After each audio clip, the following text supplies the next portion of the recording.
Is Wave War 1 any good? Let's talk about that after we read the description of the game. Wave War 1 is a mix of a side-scrolling tactical game and tower defense based on the history of battles in trenches of World War 1.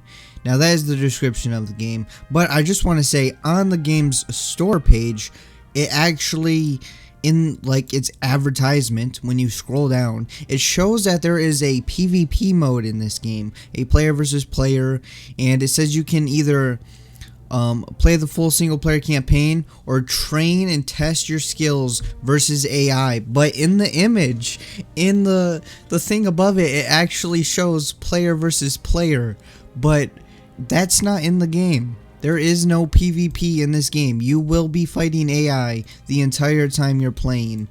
You cannot verse other people. So I don't know what's going on with that in the store page, but yeah, they should really change that picture, or I don't know if PvP is coming on later, but there is no PvP and it advertises PvP, so I'm just going to point that out.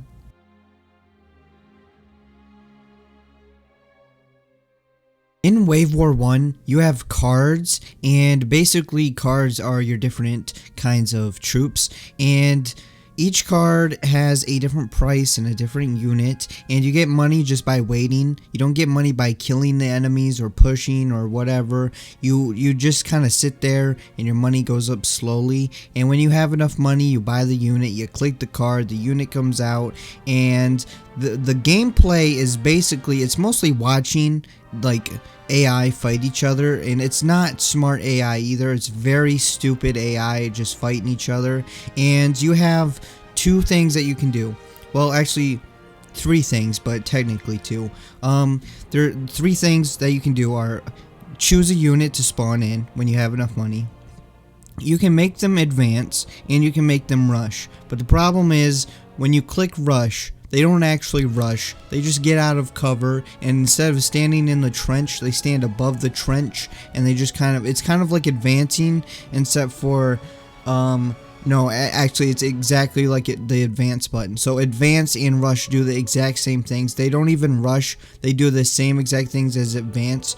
So they really need to change it so when you click rush, they actually get up out of the trench and like start running to the trench that's ahead of them, whether there's enemies in there or not. Because as of right now, as soon as if there's enemies shooting at you and you click rush, your guys literally run out of the trench and stand above the trench and all get shot in the face.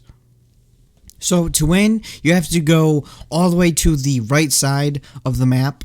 You kind of get pushed to your base, or you have to push the enemies to their base, and to win you just have to get to the other side, stand in the last trench to slowly start capturing the flag, and their flag will go down and your flag will rise up, and then when your flag rises up, that's it. That's the end of the fight, and you're gonna, when you play this game, that is it. That is all there is.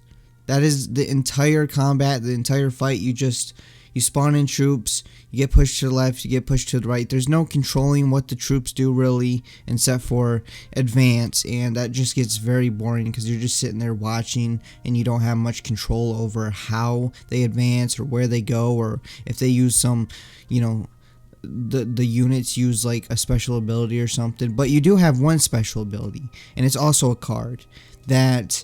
The card is randomized, so it can be bombs dropping that kill you and the enemy. Yes, that's right. They kill you and the enemy. So when you use your special ability and you drop bombs, it will blow up your troops and the enemy troops, so you can't even advance where the bombs might give you some room to advance. No, you can't advance because you just blew your own troops up along with the enemy troops. There's only 5 levels too, and they're all on the same map. Actually, anytime you do anything in this game, it's all on the same exact map. So the levels, there's only like the only difference in the levels is you fight against different units, and you don't even have the units unlocked that you're fighting against most of the time. But it doesn't matter because the game is broken, and you either are going to get absolutely destroyed in this game, or you're going to like just destroy the enemy. There's like no in between, really. There's also a skirmish that is basically the the campaign levels and set for all units are unlocked. Which I'm gonna be honest here, there's really no point in playing the campaign because it's just skirmish and set for you have to unlock the troops. There's like no difference whatsoever, so that's pretty dumb. Overall, the gameplay is very boring. I didn't enjoy this game. I kind of, after like 20-30 minutes, I just got so bored in this game I didn't want to play anymore, and I beat all the levels. I beat all the campaign levels. There's only skirmish. There's no PvP, even though the game said that it had PvP in the screenshots. So this game is like, not only is it boring and just the controls are boring, the gameplay is boring, just everything about it is just boring and plain and dull. The actual game is kind of false advertising because it shows PvP in the screenshots, but there's no PvP, and maybe part of me is kind of upset about that.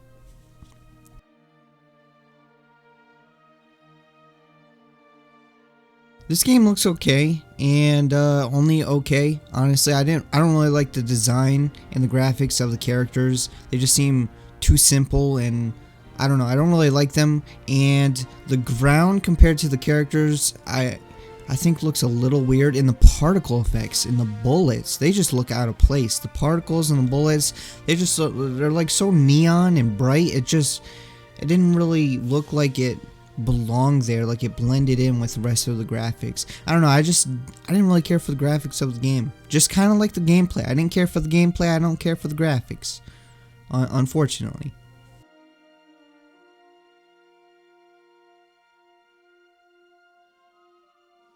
Overall, if you couldn't tell by now, I would not recommend this game. I would not recommend World Wave 1. I don't even like the name. I'm gonna be honest. I find the name kind of boring too. It's not like interesting. Like when you hear World Wave 1, it's kind of just boring, and you know, the name doesn't even catch me. But after 30 minutes, I don't want to play this game anymore. I'm not gonna play this game anymore. I'll probably never come back to this game. Also, this game has one background instrumental soundtrack, whatever you want to call it, music. It's the same music over and over again. It doesn't even last that long, so like you're gonna hear it like 3 times, like in a single fight. And I ended up having to turn the volume all the way down and just basically mute the music because it was so. Actually, I muted the whole game. I'm gonna just be honest here. I muted the whole game because it just got so annoying. So yeah, I wouldn't recommend this game. You should probably pass on it. Anyways, that's all I got to say for this game and this video. So if you guys enjoyed the video, if you did, make sure to hit that like button. Leave a comment below telling me what you guys think about this game and this video. And if you haven't already, hit that subscribe button because you want to be subscribed. And I'll see you guys next time.